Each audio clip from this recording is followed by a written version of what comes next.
मी पंजाब आजपासून सर्व शेतकऱ्याला सांगू इच्छितो की सांगायचं झालं तर 23, 24, 25 दरम्यान सातारा, सांगली तसेच नंतर कोल्हापूर, राधानगरी या भागामध्ये 23, 24, 25 तारखेपर्यंत तिकडल्या भागामध्ये 2-3 जिल्ह्यामध्ये पाऊस पडणार आहे म्हणून हा अंदाज लक्षात येतो।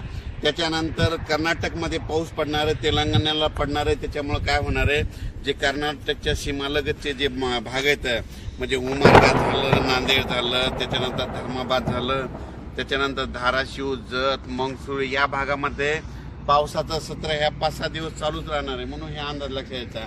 त्याच्यानंतर राज्यातल्या सर्व शेतकऱ्याला सांगू इच्छितो, ज्यांचा कांदा असेल, ज्यांच्या वीटभट्ट्या असतील, ज्यांचा गहू असेल, तुम्ही काय करा 30 तारखेपर्यंत तयारी ठेवा, कारण की राज्यामध्ये 1 मे पासून राज्यात वातावरण खराब होणार आहे म्हणून हा अंदाज लक्षात यायचा। सांगायचं झालं तर मधल्या याच्यामध्ये उत्तर महाराष्ट्रात देखील 1 मे 1, 2, 3च्या दरम्यान एक पावसाची शक्यता आहे म्हणून उत्तर महाराष्ट्रातल्या शेतकऱ्यांना अंदाज लक्षात यायचा। त्याच्यानंतर पश्चिम महाराष्ट्रातल्या शेतकऱ्यांनी 1, 2, 3च्या दरम्यान पावसाची शक्यता असल्यामुळे त्यांनी हे देखील आताच पूर्वकल्पना म्हणून अंदाज लक्षात यायचा।